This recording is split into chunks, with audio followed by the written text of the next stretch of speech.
Hello friends, welcome to Dental Excellence Academy. Today we are planning implant in the region of 1-5, that is upper right premolar. We have taken a CBCT and digitally we have planned the implant. We have planned it so that we can be very precise and perfect. So now I am giving scrub to my patient with the betadine because multiple times we are touching the face of the patient and the same hands we are putting inside the mouth so as to avoid. So this is a RC-treated tooth we are going to extract. We have already injected the patient. You can see this is RC-treated tooth and we are going to extract this tooth. So I'm checking for the anesthesia and simultaneously reflecting the flap buccally as well as palatally. I'm not going to reflect it more because we are not going to give releasing incision beforehand. So with the help of luxator, I am elevating the tooth, but it is not getting elevated. With the help of air rotor, I am splitting the root so that we can extract it easily. Now with the help of luxator, I am extracting, splitting the tooth in between. So one by one we will be extracting. Now I am extracting the palatal portion that I have splitted. Yeah, you can see this palatal portion. Now we are going to luxate the buccal portion, but you have to be very cautious because we have to maintain the buccal cortical plate because it is very important to save the buccal cortical plate. And now I'm going to extract the buccal portion. So yeah, it is out. Now I'm curating the socket with the help of sharp curate so that there should not be any residual infection apically. Now I'm using the densa burrs so that there should not be any excessive bone cutting. We will be compressing the bone. Here you have to be parallel to both the teeth. Sometimes you have to change the direction because root might be curved. So again the next drill. So in such cases we have to be very cautious. We don't need any more osteotomy. Now we are checking for the parallelism. So yeah, you can see it is almost parallel, but you have to change a little bit direction. So yes, in the next drill, and you can see I'm going little bit distally so that I can change the direction.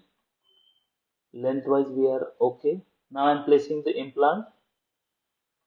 So you have to go as much as palatally as you can so that the access hole will be on the occlusal or rather palatal cusp, middle of the occlusal table or on the palatal cusp.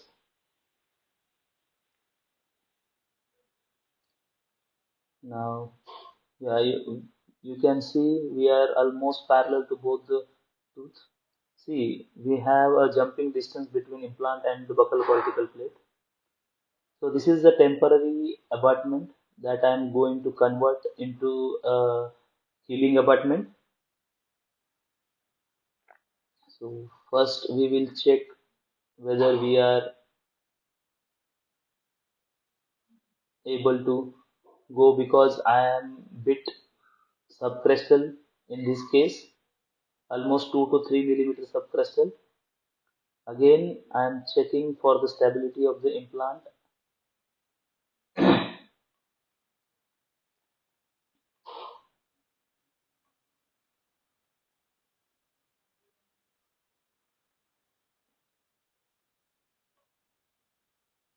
So now I'm putting a cover screw.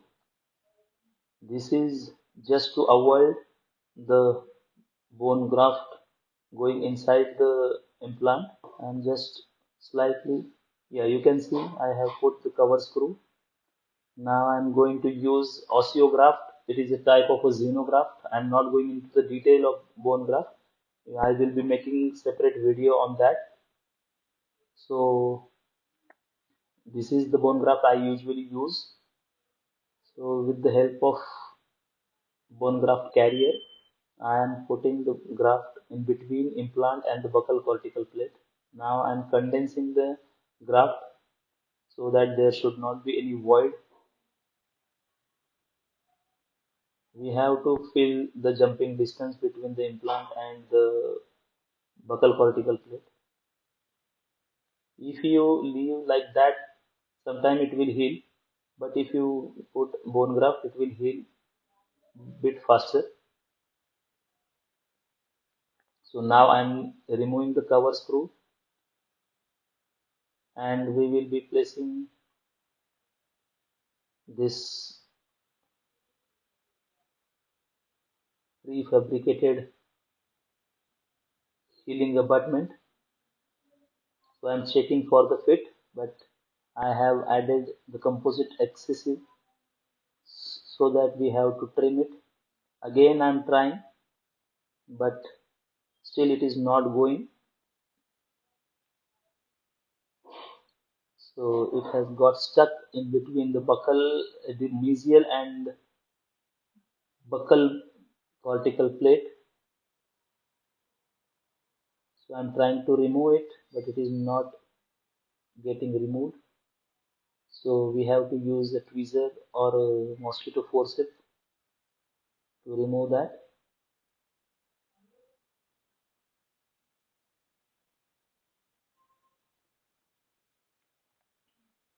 So yeah, it's in such cases you have to try it for multiple times.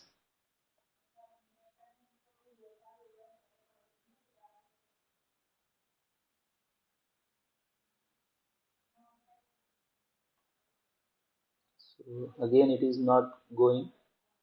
So yeah, now it's final time. I'm putting this inside the socket. Yeah, and it is now going to its final position. So with the help of ratchet, I'm going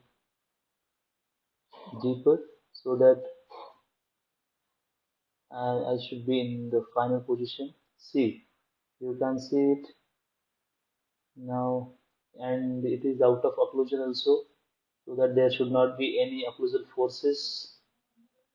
Now I'm giving releasing incision so that I can pull the buccal flap and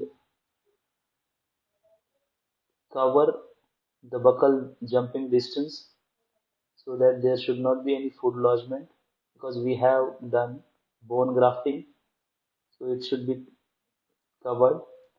As there is a good amount of bone buccally, I have not placed any collagen membrane, so I am just pulling the flap and suturing it on the palatal aspect.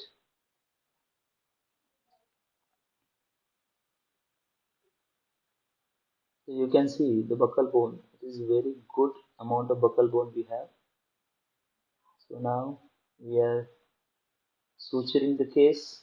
You have to give a very tight suture so that we can pull the buccal flap and we will be able to cover the graft region.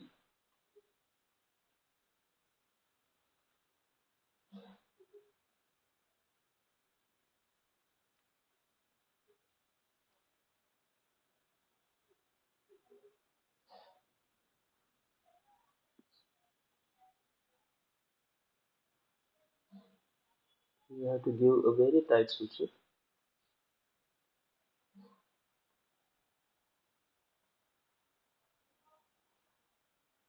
This is the granny's knot. I preferably do this knot. You can see, and this is the final OPG. So thank you friends. Thank you for watching. Do contact us and do like or subscribe our videos.